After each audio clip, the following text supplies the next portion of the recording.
Can I have a motion to call to order? So moved. Moved by Riley. Did I have a support down there, Dr. Demas?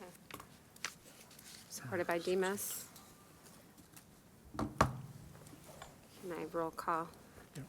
Mr. Antoine is here. Ms. Bonnick? Here. Ms. Barros? Here. Mr. Connor is absent with notice. Dr. Demas? Here. Ms. Riley? Here. And Mr. Young is absent with notice. Please rise for the pledge.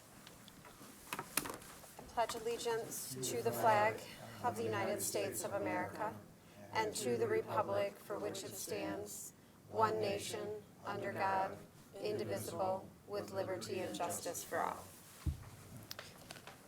Can I have a motion for tonight's agenda? So moved. Support. Moved by Riley, supported by Antoine. Any questions or concerns? All in favor? Aye. Aye. Opposed? Motion carries. We'll turn it to you, Dr. Robinson, for celebrations. Okay, busy start to the school year, so we have some celebrations. Start with Amanda Moore. Amanda Moore had their fun run, which I actually think is one of those color run Oh, things, if I remember reading correctly. But they had a kickoff assembly, and the highlight of the assembly is Amanda Moore's new Bulldog mascot, which I think a school-wide effort has named that Bulldog Barker. So some excitement at Amanda Moore. Hamilton Parsons, we had some Constitution Day, Constitution Week activities, and you see an excerpt from the Young Fives Classroom's Constitution from Mrs. Walker's class. So living through the eyes of a 5-year-old, I'm not so sure that might not be applicable to us nowadays for all of us. And then they also had a PBIS kickoff assembly that had a fun activity, Are You Smarter Than a Fifth Grader? Where the Romeo Bulldog competed against some students, and the students were victorious. They were just excited. All of our schools have now gotten back into the assembly thing, and we haven't been able to do that for a couple years, so that's been well received by students and staff. Indian Hills rolled out the red carpet with their annual theme this year of Showcase Our Growth. So you see some of the props and activities and photo opportunities that our Bulldogs at Indian Hills had coming back to this school year. Washington Elementary, it's been busy down there at Washington. So up there on the top left corner, you'll see a few students dressed up for Mexico's Independence Day a couple weeks ago to share their traditions with other students in their classrooms and in the school. They actually had their fun run event this past Friday. So great day with a lot of different activities and students, raising money for the school. You see some pictures of the Bulldog was there that was part of the route. And then Friday evening, I had the opportunity to stop by the second annual Family Fun Night, which was heavily attended. I mean, there was well over 100 people there. So just a lot of families and kids having fun with the different activities, food, and DJ Zack Attack, of course, was there, adding to the mood. So just exciting day Friday, busy day, but exciting day at Washington that culminated with that Family Fun Night.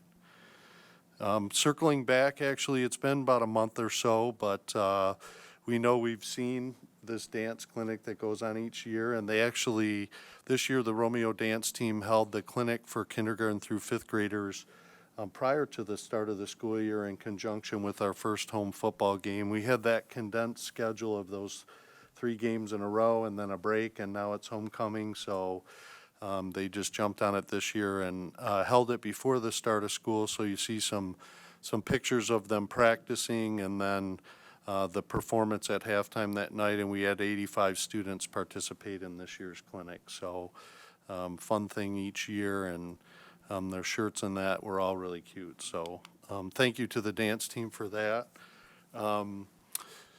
We had a really neat thing that evolved, in the spring of last year and developed into bigger than what I think was originally anticipated. But Ian Antonelli started an adaptive football league. It started with the concept of this one-day clinic and then kind of expanded from there. And so a lot of his teammates came on board, and they just developed this environment for students with special needs to experience the game of football, and taught patience and understanding to our high school football players. So I'm super grateful for Ian. He's got a special needs brother that was kind of behind this effort, but it just reached a lot of other kids, and I anticipate we'll continue to do this in the future, and I think it will grow in participation. So this is an example of our community, I think, just a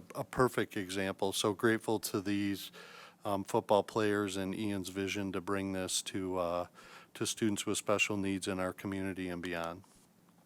The Watchdog game this year raised over $42,000, and there'll be donations made to Children's Hospital, the Rainbow Connection, and the Cassie Hines Foundation. I think when we get to Charity Week, after the holidays in the winter, they'll actually present those donations to those agencies. So good activity in the tradition of filling in the ribbon there you see in the picture on the bottom. We're getting more advanced now because we can take the picture with a drone instead of from the top of the press box. So we're moving forward even with our Watchdog photo. That's all the celebrations for tonight. All right. Moving on, we have our audit report. Dr. Robinson, are you going to introduce? Jessica, do you want me to click or do you want to?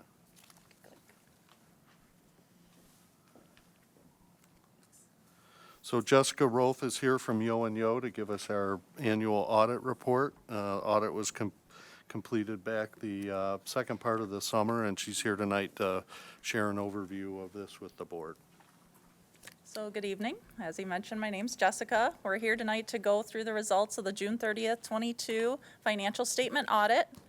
We met with the Finance Committee about a week ago and went through it in a little more detail, and tonight I'm going to kind of summarize what I went through with them.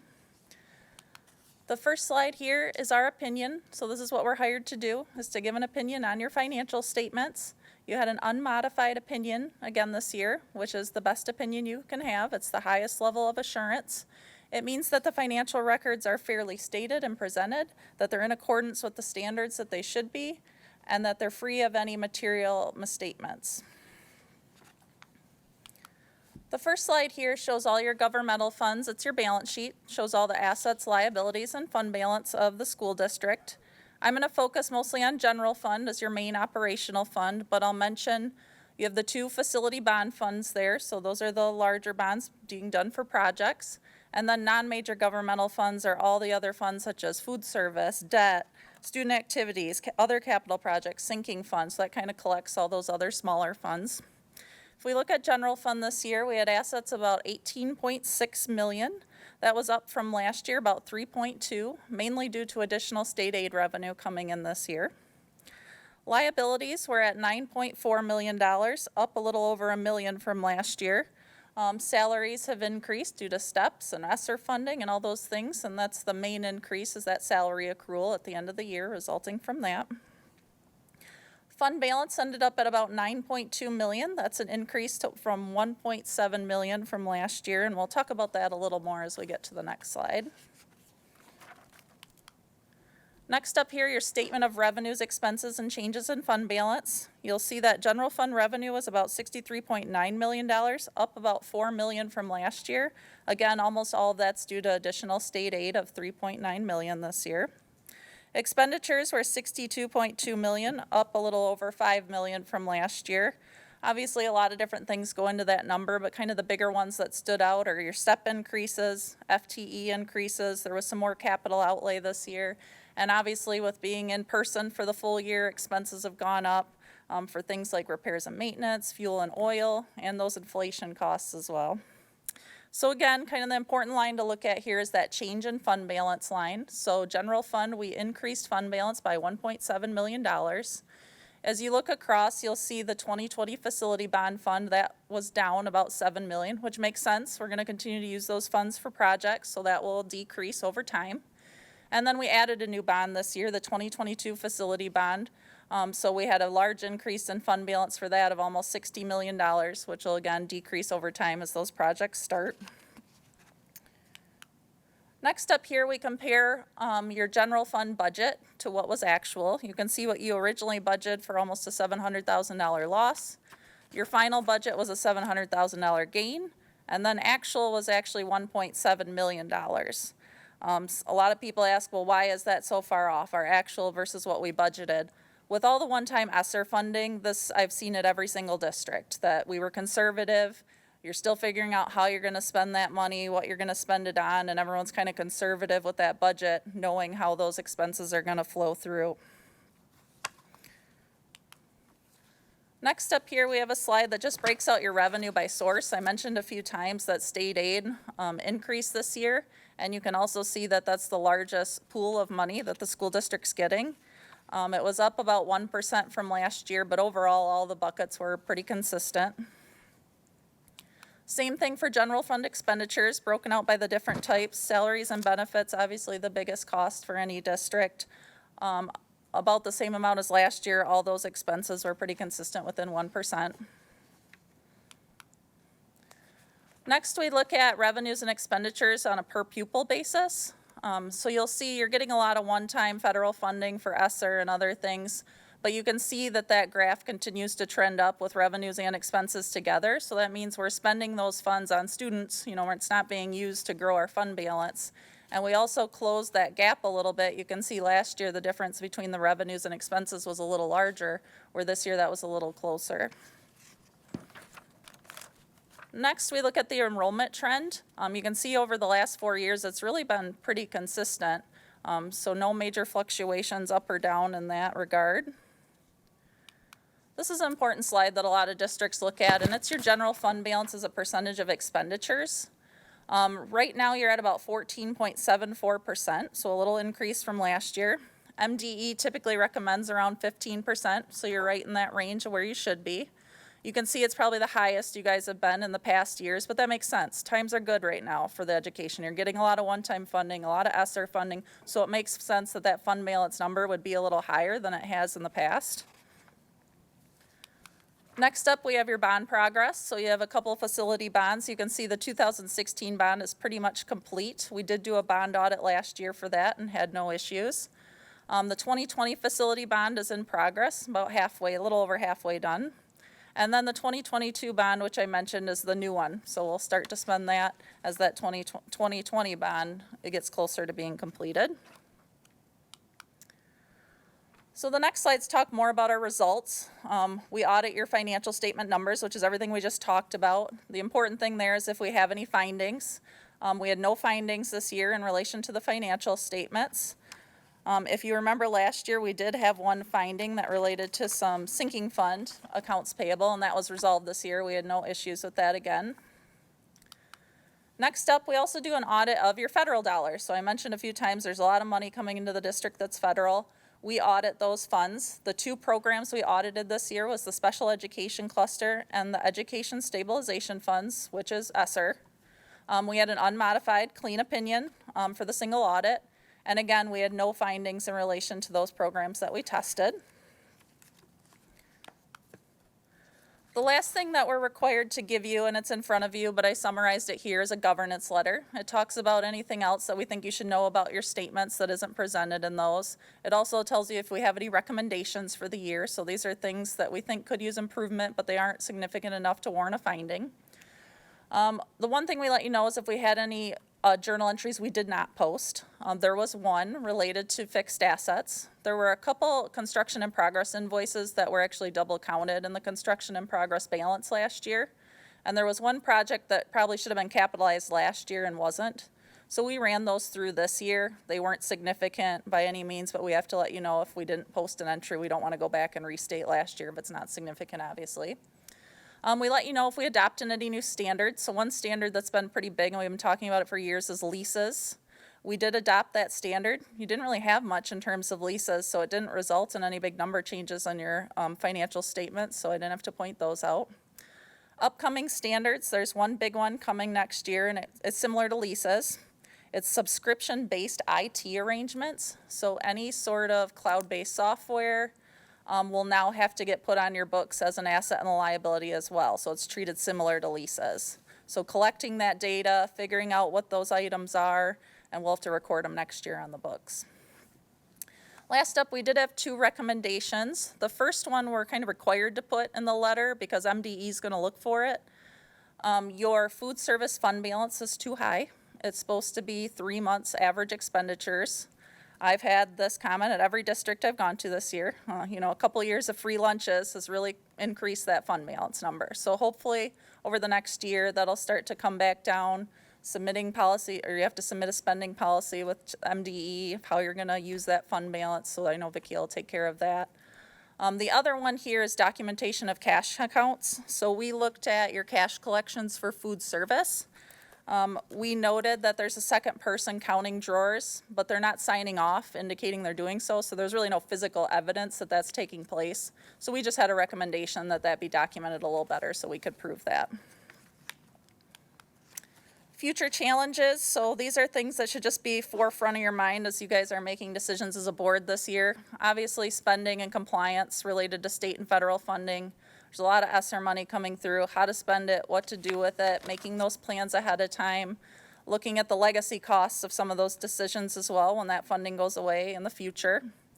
Inflation and supply chain issues. A lot of my districts that had food service fund balance issues, it's because they haven't been able to get things in either. So keeping that in mind. Long-term budgeting kind of going with ESSER as well. GASB 96, that's the one I just mentioned about that subscription-based arrangements. Bond projects, obviously still a lot of money out there to spend for those bonds. And we always mention those large pension and OPEB liabilities that are on your books. There's not a whole lot you can do about them. It's really the state's obligation on your books, but still big numbers that kind of skew your financial statements when you look at those. And that's all I had, unless you have any questions for me. The audit went smoothly. Everybody was ready and prepared, and Vicki and her team did a great job as always. Any questions from the board? So I would just make one comment that came up at the Finance Committee to clarify.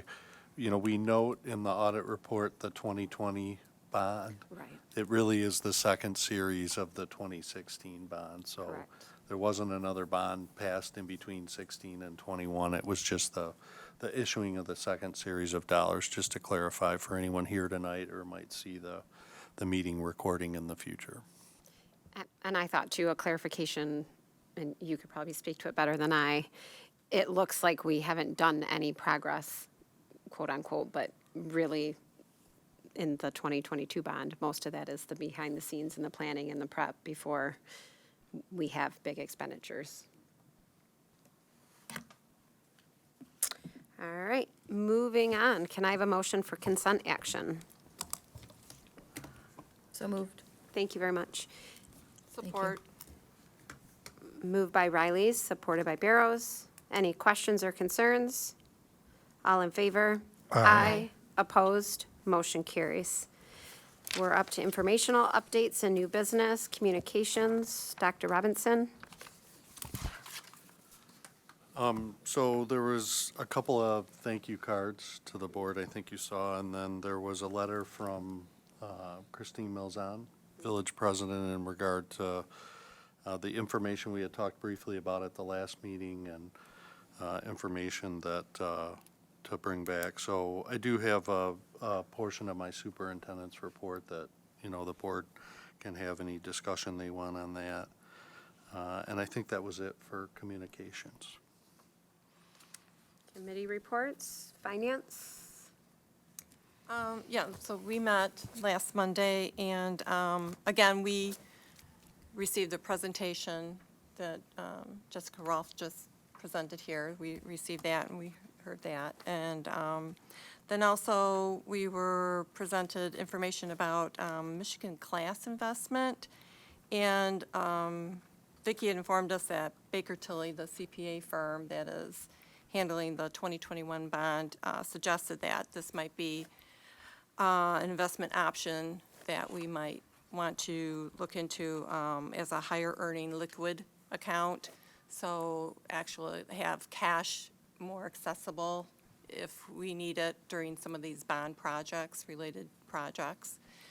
And then Dr. Robinson also mentioned to the committee about the sidewalk situation, and that he also reminded us that this particular sidewalk project with the Village of Romeo does not solve the traffic and crossing issues, and that is a significant capital need for the district down the road, so we need to consider that in the future. So I think that was, For that investment, is that something that the committee recommends coming back to the full board, or is that something the district just can move forward on? That was like informational? which one? The investment, Oh, well, I think that's in our Class packet investment. too, as a resolution that we have to approve. Yes, Oh. Resolution 72 yeah, tonight. I guess Yeah. I read it wrong, Yeah. but got it. So, I was thinking yeah. it was something different. Oh, yep. Yeah. Michigan Class Depository, got it. Yeah. Okay. Anything else from anybody at finance? Nope. All right. Moving on to construction update. So Mr. Storm and Mr. Bollinger are here tonight. We've been heavily into the design phase, and so that's about to change in the course of the next few months. So ask them to come back tonight to talk a little bit about where we're at. Finance or Facility Subcommittee has had some of this over the course of the last few months, but I felt it'd be best to kind of bring this forward to the full board and that. So gentlemen, I'll click and you guys do the talking. Oh, good evening. Thank you for letting us come in front of you again this evening. To step back into the 2016 projects that were ongoing would be the tennis courts at the high school, and you see that the tennis courts are in full use. And over the next 2 weeks, we will be getting that final grading and seating activity going now that we're into cooler temperatures and with a little rain that's coming in to help with that growth. We're into that time of season. That will be great for that. In the transportation building, the mason has been working actively on site. If you've been by, you'll see that the wash area has been constructed, and they are currently working on the administrative office area. So just to give you perspectives of what part of the building is moving up. We are anticipating structural steel around the 5th of October to start putting steel on top of those walls being constructed. Based on that progress, we should be targeting the first week of November for the roof to be installed, which will start to help dry that building in. And at this pace, we're looking at a substantial completion, which would put us into late January. That would be the first opportunity that we may have to start moving in and utilizing that facility. Some of the other projects that are ongoing that we've been presented to the board previously are the locker and door replacements at the middle school. We are in the process right now of securing that shop drawing process and getting those materials ordered with the anticipation materials are expected mid to late December. So we'll be coordinating installations upon the arrival of that material, coordinating with the building staff to what's the best approach. If we can use the holiday break to get some of that work done, we will do so. If not, we will find other means to make that work happen through the school year so that we get that all in place as quickly as possible.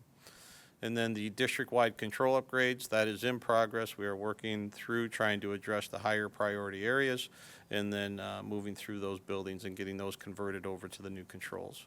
And I think that's working fairly well, Mr. Storm. So moving on, the 2021 project update, Group 1, we presented previously the first targeted projects. I'm happy to say that many of them are actually out on the street being bid. Hamilton Parsons addition, currently out for bid. That is due October 4th. The pool improvements, which is the sound attenuation project that's been put together. That's due on October 5th. The Memorial Field improvements, addressing the track in that at Memorial Field, we're looking at receiving bids on October 11th. The boiler and water heater replacement project, where we're addressing some older equipment, getting that replaced out, we're looking at that for October 13th. So you see, we're very aggressively bidding projects, and we'll be bringing those back incrementally in future board meeting to make those contract awards and make that happen.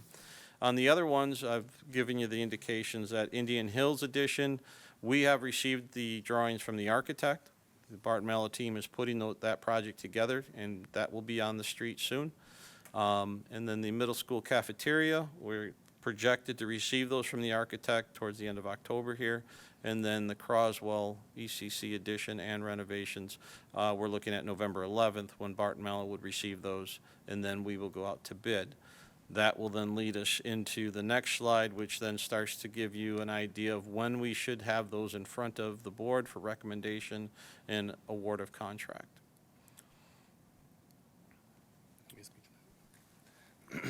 Good evening, everybody. So as Mr. Bollinger stated, so we'll try to, our timeline is laid out here to bring these recommendations in front of you at those meetings. So October 24th should give us enough time to get Hamilton Parsons Edition, the pool, the field improvements at Memorial Field, and the boiler and hot water package. Indian Hills, not November 14th, that meeting, and then the cafeteria in December, and then one of those two meetings in January for the early childhood addition and remodeling. That's the perspective meeting in January, the second one, because of course, that meeting schedule will be adopted on January 9th at the organizational meeting.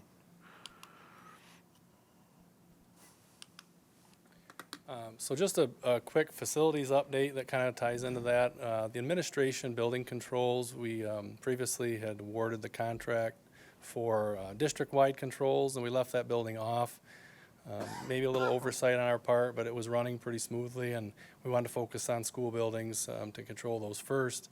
And right before the beginning of that project, we had a complete failure, so we're kind of on manual mode at the admin building right now, where it's kind of difficult to control, obviously, our schedule and our temperature. So we asked the company that's doing the project to give us a quote, and they can be on site since they're already in district, and you'll see that in Resolution 76 tonight. The Chandler Street walkway, after quite some time, it's officially been deeded from Romeo Schools to the heirs of the walkway, just like it was stated. And then the heirs have since deeded that to the village, so they have taken ownership of that at this time.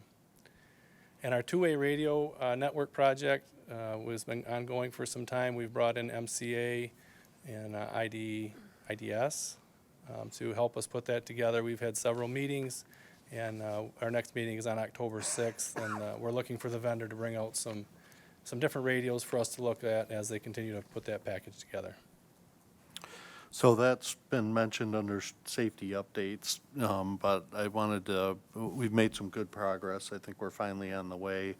The volume of potential, antenna and things like that seems to be better than what we originally thought.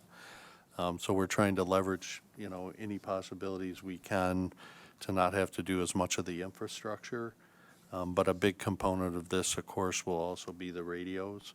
And we do anticipate utilizing the additional safety dollars that came in this year's state aid budget. I believe it was $150 per student allocation. And that whole part of the budget, Section 97, was in lieu of the competitive state police grant program for this year. So this work will probably take a significant chunk of those dollars, but it'll be nice to get this done so that in event of emergency, our leadership team will have dedicated two-way communication, not dependent on cell service or, our own network. And those radios will also coordinate within the buildings to the other two-way radios that they have in the hands of staff. And if we can really get it functioning the way we think we can in the long run, it will also coordinate with all of our buses. So hoping to move that forward and maybe see something for board approval, probably not in October, but maybe in November. Anything else, gentlemen? Questions for Any them? questions? I just have one. The question is, the change order for the administration building, when that change order was prepared, is it in line with what you bid for the other projects? You know, did you compare it and make sure it was Yes, I the had the pricing? conversation with them, and it looked like it's right in line with all the other controls. It's pretty more significant at the admin building than I had once thought it was. Zone dampers and 3 floors of thermostats, and so it was a little more significant than I thought it would be, but it fell in line with the rest of the district pricing. Okay. So overall, as we transition these things to being bidded and approved, then we circle back and begin design elements of Group 2. You know, it's, the project's been great. The processing the bids, you know, has been challenging because things are coming in at, you know, a significant increase from even the approval of our treasury application. So we're navigating that. We're, you know, prioritizing things, making difficult decisions, and there's more of those to come. But as we get to bid tabs and bringing things forward, I know we have a facility subcommittee meeting coming up here in October. We'll have most, if not all, of those packages that are going to be on the October 24th agenda available to see, so at least the subcommittee can ask good questions, and if there's information we want to make sure we present leading up to the 24th, we will. So, all right, thanks, gentlemen. Just real quick, and some of the, since things are a little different because prices are higher and things like that, are there items that were originally included in the bond that may not be able to be fulfilled because of some of these issues that are going on? I would say that that's probably a pretty definite possibility if pricing continues where it's at, but, you know, we're stretched out for a long time here. And I think there'll be elements of projects that we can decide, you know, we won't go as far in this area. So, you know, this first group is pretty straightforward of, you know, essential needs. And as we talked about in developing the schedule, we've pushed the work at the elementary buildings up front because that was the focus of this bond. It's going to be difficult, but, you know, I anticipate our Group 1 and 2 projects, you know, will go off, those renovations and the new additions at the elementary. We just have to make good decisions because, you know, quite honestly, we were spoiled with the 2016 bond with how well we did. And there's only so much of this bond that we'll be able to construct during the school day or during the school year, which also affects contractor prices. You know, some of these things being 2024, 2025 might actually be good.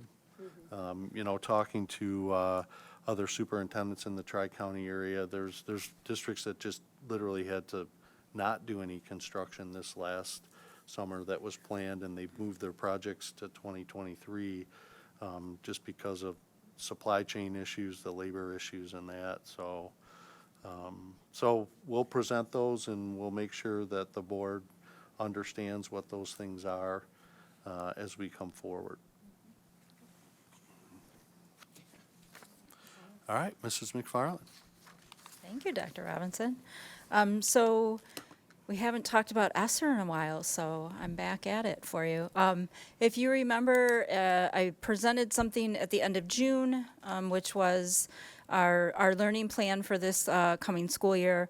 And I did mention that the grants continue to mature, was the word that was used in a virtual meeting that I attended. So one of those things that are maturing is that a continued condition of accepting these ESSER 3 funds is to update the board of the plan. There are no changes in our plan. I did send a memo to the board last Thursday to kind of detail why that was. And we have to continue to do this for the life of the grant, not greater than every 6 months. So probably around February, when we do the educational goals and the K-8 benchmark assessment updates, we'll give you a update unless we need to make a change, but I don't anticipate making any changes. We continue to offer all in-person learning for students. We do have RVA as a learning option for students 6 through 12. There are no current mandates from the county health department. And in our continuity of learning plan, you'll see that we have a lot of latitude of whether or not we follow mandates that the county health department might make. So gives us a lot of flexibility as a district to make our own choices in Romeo. So just a quick update, K-12 educational goals are a requirement again this school year. So our buildings and district have worked a little bit on that and giving some details of what we're going to be doing, but I just wanted high-level view for you this evening. It again is focused on reading and math in addition. And change that we've made this year is all of our students K-12 will be utilizing the NWA MAP growth assessment to demonstrate growth. That's all I have for tonight. Questions for Jennifer? No, it was a comprehensive memo. Thank you. Thank you. And superintendent's report. So a couple handouts at your table. Just sharing some information on behalf of Superintendent DeVault and the staff at the Macomb Intermediate School District. We had conversation late last spring and into the summer at the superintendent's level in the county, just working to support the ISD and our center-based special ed programming in terms of significant facility needs. They've historically gone back to the 50s, and there has not been a facilities bond, run by the ISD. And I think sometimes, it's the average parent might not understand that the intermediate school district actually is a school district, and it has a series of buildings that are center-based special education programming that students from all 20 districts in the county attend based on their needs. So we have the ability as a local district to run a significant amount of special ed programming, but when students get to a level of need that we're not able to service, it then gets very specialized, and there's school facilities across the county that the ISD buses students to get the level of support they need. So there is a special education facilities bond election on November 8th. The purpose of that bond proposal is to construct, renovate, and update facilities where Macomb County special education students go to school and receive that specialized support. I think those who work in education understand that often these facilities are facilities that our regular constituent school districts no longer need and haven't had the time and attention that maybe they needed even in the final chapter of use or vacancy. The MISD facilities are aging and need additions or extensive upgrades, or they just have simply reached their end of usable life, and that does happen with buildings. We saw that, with our Prospect property. So if approved by the voters, this .17 mil bond proposal will generate about $97.4 million for the ISD to address their facilities needs over what I believe is a 7-year facilities improvement plan. This would be less than $20 per year for the average Macomb County homeowner, and the average home value is listed there. So we know that there are some of those that are more than that, but the math can be done based off this information. The largest project would be the replacement of Bovenschen School in the south end of the county. We do have students that attend at Bovenschen from Romeo. This supports students aged 3 to 26 years of age. That's also, I think, an important factor to make sure the public knows is that special ed programming goes until 26 years of age for students that need access to that. In addition, the Glenn Peter School, which serves students in the northern and central part of the county, would receive significant renovations. Once again, serves, students age 3 to 26 with cognitive and multiple impairments. Remaining funds would be used to renovate and update other facilities, HVAC, roofs, things that we've talked about, here in Romeo, whether that be through our bond program or our sinking fund. So I've just snipped the icon, and if you go to the ISD website, misd.net, in the top left corner, you'll see that icon. They've got good resources there, ballot language, a good FAQ document I've given the board a copy of just so you have that information to help get the word out. There's a fact card that I'll show you in a second. There's a letter from Superintendent DeVault, and then there's also a graphic for a window sign that they're providing. So this really is county-wide. We're working together to get information out to our voters. This is just a representation of the fact card that you'll find online there. It has much of the information I've shared. And then there's also a survey there that's kind of a live, on-demand survey that as responses come in, if there's the ability for people to reach out, Justin Mahalik, who leads special ed for the county, was reaching out to those survey respondents to get clarification on any items they may need. Want people to be informed. This is really important. We do have a number of students from Romeo that take advantage of the services at these schools, and I think this is a unique opportunity for what's a really important population, of students both now and in the future in the county. Any questions on that? Next, just strategic planning. It's almost go time. So the steering committee is now set. We have 28 members on the steering committee. That includes 3 members of the board, some administrators, both teaching and support staff. We have some parent reps and also a few community representatives. Important to note, Dr. Liepa told me make sure this group steers the process. There will be a couple opportunities for a larger voice to be shared, in addition to some of the things that we've done in the past few years. So our first meeting is on October 4th.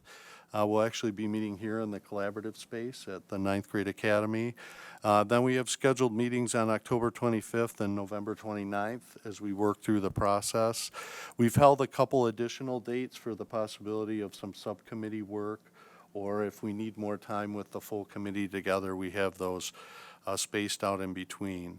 Our next meeting for the board is actually a study session on October 10th, and a portion of that agenda will be for the board to have their focus group conversation, I guess, if you will. So we'll be able to update on some of the work from the first steering committee meeting, but more importantly, allow the full board to share some input with Dr. Liepa. We have a district-wide survey that will be designed by the committee, and that'll be pushed out along with some focus group meetings in November. We're now probably settling those things after Election Day, but before Thanksgiving, so that we can make sure we have a captive audience in terms of getting as much input as we can. Our goal overall is to develop a 3 to 5 year plan and have annual goals of progress. I know the board is very intent on having this be measurable. It's hard to say, as things change in education, whether you really can have a 5-year plan, but we're going to be very intentional about 3 years and hope that it might serve as a compass for us to keep focus moving forward. As we look at all the projects and the priorities and the climate survey, I really believe that this work will be organizing and prioritizing much of the good work that we have going on and actually putting some measurable goals to it. So we were planning to dive into this in the fall of 2020, but I think people understand why that wasn't the time. And I'm grateful that we've waited to now because I think the timing will be perfect to also have voice of the pandemic impact, on our students, both learning-wise and social emotionally, that we can keep that in the conversation. So representatives from the steering committee, from the board, will be able to update, as we go through the process at our regular meetings. So I look forward to getting the process started. We'll be reviewing our mission and vision and values in this first part of the process, and then we'll really be looking at focus areas and goals in the second half of the process after we get some feedback from a larger voice through the survey and focus groups. Any questions or comments on that? All right. So finally, we mentioned it in the communications. We've received, I think, the information that the board, wanted to see in terms of from the village in regard to the 32-mile sidewalk project. I just wanted to put this in our report if there was any further discussion, that the board wanted. We've gotten a letter from Christine Milzahn. She apologizes. She's out of town, prearranged, or she would be here tonight to speak with you. But I think her letter was pretty straightforward, and I asked for, the actual approved bid. She gave us the agenda from their meeting on August 15th when they did approve it. So the project is approved. It's moving forward. No decision of our board is holding up any decision of the village council. So I'll leave it to the board if there's any further discussion they want to have or anything else you want me to do in regards of communicating with the village. So I think we just need some direction. I don't know if everyone had enough time to look at everything. I think our options are to, wait a little bit. Like you say, we don't know where we're at with our own bond issues and some of our things. And while they're asking for $100,000, is that something that would be on the top of our priority list or not? Unless someone has a rousing idea of a motion they would want to put out there. Not that we would have to vote on it tonight, but that, if there's something we want to vote on right away, we could put it on the next agenda. We could take it back to facilities, or we can decide as a board right now that we're gonna just hold on it, that we don't necessarily have immediate interest in participating. I think those are kind of our three options. One question I asked about it that I just wanted to share with the board was I just wanted clarification on whether we at any point entered into this discussion with the stating that we would partner in this way, and the response was no, that we hadn't. So I just wanted clarification on, I didn't want it to be something that we said we would do, and then we're saying, no, we don't want to do it. So that was just a clarifying question that I had that Todd answered for me earlier, so. Yeah, it was a mutual conversation. Sure, But yes. there was never any. We hadn't committed to. They always said it'd be nice to partner, but Right. we started the conversation with Washington Township as a part of it too, 2.5 years ago. Right. And then determined that segment wasn't in Washington Township. Right. So there was work to do with those couple businesses, on easements and things like that. So it's been a long conversation. And I would just say, for the good of the group, in my former district, there is and I don't know if COVID has waylaid anything or not, but it is a program called Safe Schools or Walking Schools, and it was the whole idea of getting more kids walking to school. And so our school district had partnered with the school district next door. We did all sorts of surveys and activities in order to qualify for different funds. That school district, similar to here, doesn't necessarily have, there are districts that are fully walking, right? And sidewalks are a major thoroughfare for every school. And that isn't the case for us. So, obviously, my concern is just setting a precedent of getting involved in sidewalks when that really should be a community asset and a community plan. Certainly sidewalks that are ours, that we maintain, and we've asked our voters to use our bond dollars for. I have no issue doing, but, so I'm of the mindset right now, I'll just put it out there, that I don't feel a need to rush to any decision. I think I would rather see us see through some of our upcoming bond items and the pandemic effect on things before I would earmark. I just don't know that that would fall to the top of my list to spend right now, but that's just my opinion. Well, and I guess, and as Dr. Robinson has said to the Finance Committee, that, there's that issue with the traffic, and what is that going to involve? How, and the school district's going to be responsible for that portion of it, so, or at this point. Whatever we do. Whatever we do. Right. So I guess it's just kind of like, do we keep the monies for that to make that, safer for everyone, coming to the middle school and leaving and that. So I kind of along the consensus that I would rather hold off a little bit to see what So why don't, can do or Yeah. not be able to do. What are our options, just so that we know, for sources of funding for this project? This would be general fund. right, Yeah, this is not laid out in our, no, bond apps and that. I'd probably have to go back, Vicki. I don't believe even sinking fund would be a viable, option. So this is a general fund. And, the only thing that I think and I don't want to draw this comparison because I think it's different, is, we partnered on the traffic signal at 29 and Jewel, and that was a general fund expense.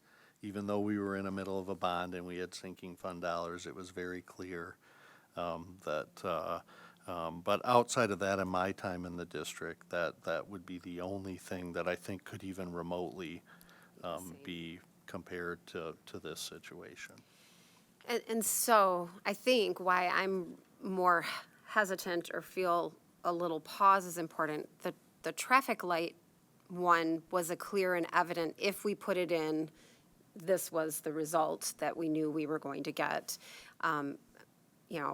That school still has so many people being dropped off, and I think some of the crosswalk are people being dropped off elsewhere, not necessarily in our school building there. Again, I haven't sat outside there and studied it. So that's where my pause is. I think I would want to see clear evidence that by doing this, the result will be X.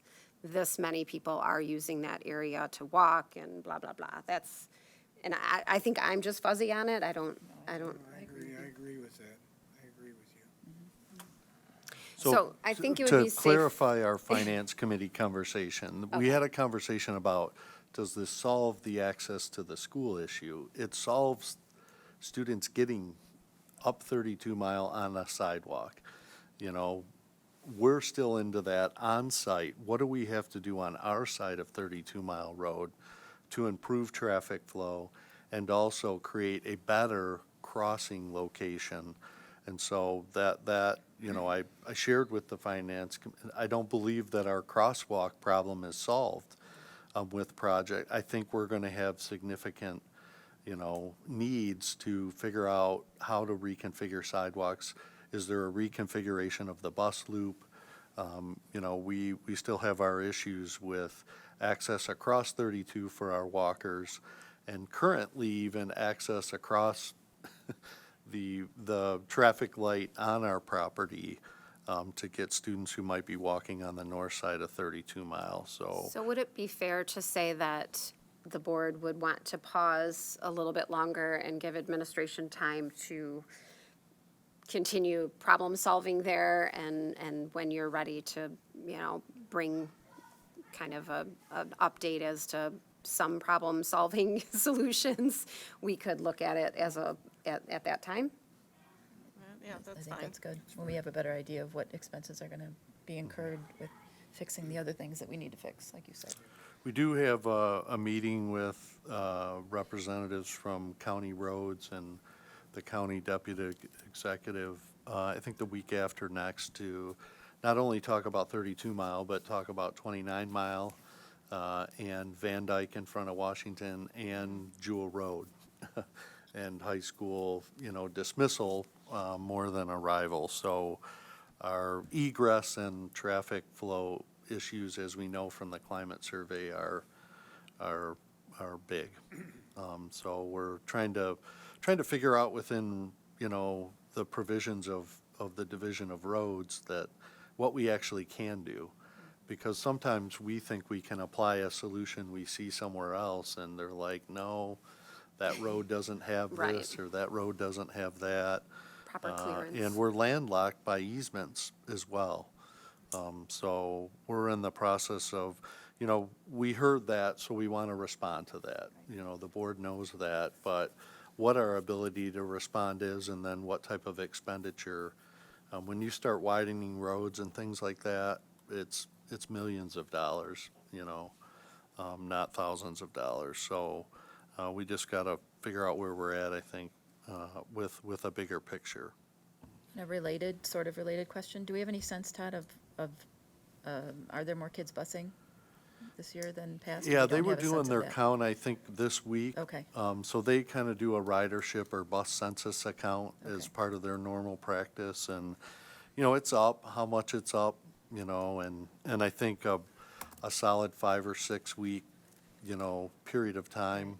We'll have representatives from the County Roads Division back out to monitor both arrival and dismissal at these high needs locations to get their perspective. When we do have signals, if there's timing, things we can change on signals, that's an easy fix. But I think the board's been around long enough that we know we have situations that it isn't just about the timing of a signal. And just sort of unrelated, but it kind of hit me over the head as I just traveled from the west and the time change, and sometimes it's 2 hours and sometimes it's 3 hours. And then my husband reminded me that daylight savings after this year goes away. So that makes me wonder about darkness and lightness and what new problems could be caused for us. Maybe none, I don't know, I'm not an expert on, I'm not a morning person, so I'm really not awake at that hour.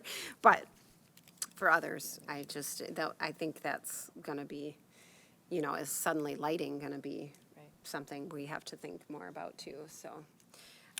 With that being said, I just think we need more time to see it as a whole, so we know what we're solving for, and we can truly prioritize the projects that we need to take ownership of, and then what things we can partner with, I think would be how we'd want to say that. Well, if nothing else, we're grateful to the village council Yes. for moving forward with their approval and connecting that sidewalk for all the residents. Correct. Including our kids who might walk to school.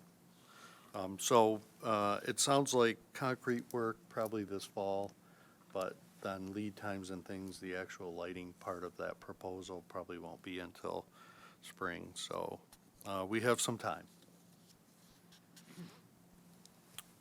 I think that's all that I have for us. Yes. I didn't receive any public comment. Okay. Moving on, can I have a motion for Employee Services Resolution 70, which is our personnel update? So moved. Moved by Riley, supported by Demus. Questions, concerns, comments? All in favor? Aye. Opposed? Motion carries. Do we have anybody to introduce? Dr. Robinson? No? Okay. Business Services Resolution 71, which is the 297 Prospect property. Can I have a motion? Support. Moved by Demus, supported by Antoine. Questions? Well, I do have a question. On number 2, it says, following the receipt of proposals from prospective developers.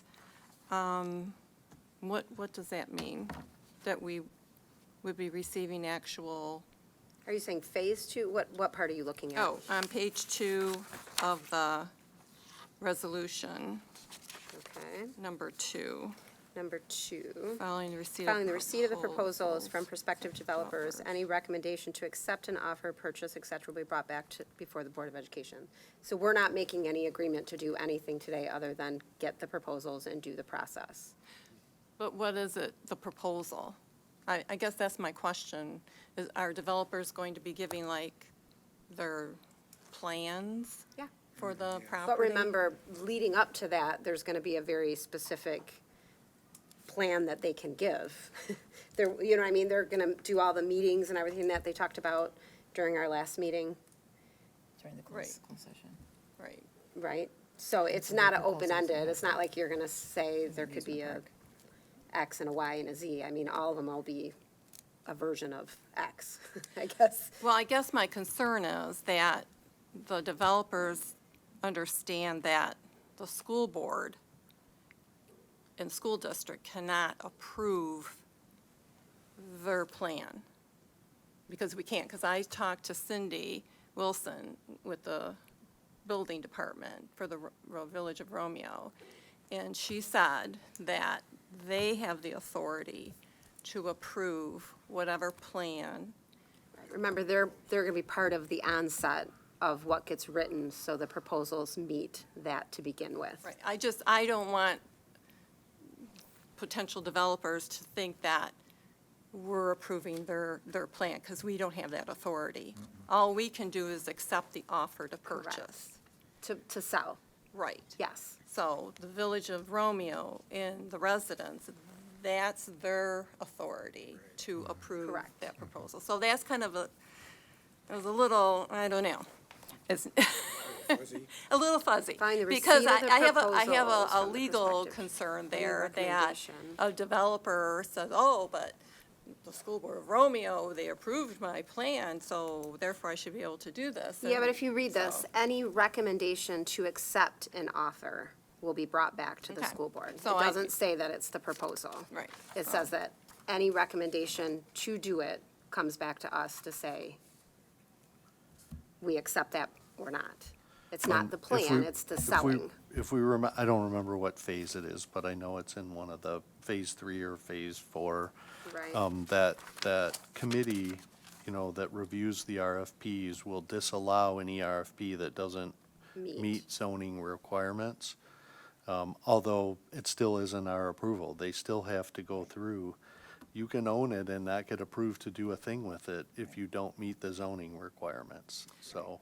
Right, so that's my concern, that everyone understand that we cannot approve a developer's plan. All we Would can, be approving selling it to that developer. Then Yes. they have to Correct. go do all their permits and do everything after that. correct, so anything to do with the development of that property is not within our authority. Correct, but I think the goal of the process is everybody's on the same page at the very beginning.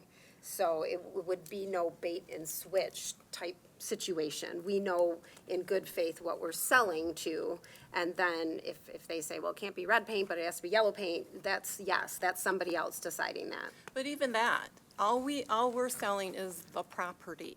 That's it. That's all the authority we have. We have nothing to say what goes on that property, nothing. All we can do is whoever gives us the best offer, the most money to purchase that property, that's our authority. That's it. The village has the authority to determine, because they have their zoning ordinances, they have their rules and regulations, building part, everything. That's going to determine what goes on that property. Which is why we're doing, what you're approving tonight is the process so that all that happens. gets done ahead of time. So in good faith, we know if we're choosing to sell or not. But our decision to sell the property should be based on the purchase price. It shouldn't be what is going to go on the property, because, again, we don't have that authority. But in Because order, it's zoned single-family, so, if you go back to when the legal counsel met with us, though, the idea is that you create a plan that makes the most sense for the residents, the community, and then you're comparing apple to apple to apple. You're not comparing an apple and a watermelon.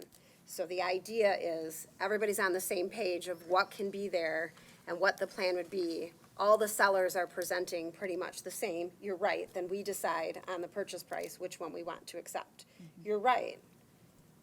But if you have But someone we're that. not gonna have people saying a mall versus a car dealership versus a grocery No, store. they That's can't all- because it's not zoned for that. Right, but that's right. Correct. That, right, that's what why, we're saying. that's why we're entering into this process, so that it's a very transparent, lots of people involved, mainly the village. Collaboration. Right. a collaborative Well, I guess process. it's just, it's becoming a more complicated transaction than it has to be for us, for the school district. I don't think Because- so, because we had a goal of being as transparent as possible. And we had a goal of maintaining and working with the village to make sure that it stays in the, what is the word she used, essence or of what those residents would want to see on that property. So what we're entering into is that, and ultimately, yes, after that, our commitment is we can sell or not. But our decision to sell should not be that we like the homes that developer A is building versus the homes that developer B wants to build. Because in the process, they contact the residents within 300 feet of that property. They question them because they have to look at it, they have to live in it.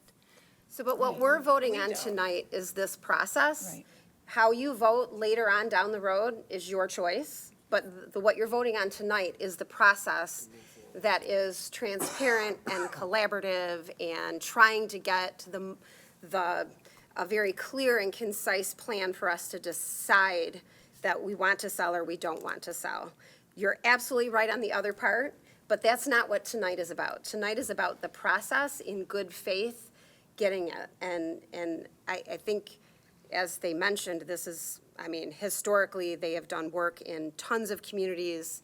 It's a tried and true model. It's one that causes the least heartburn and gets more people in the room and comfortable with it.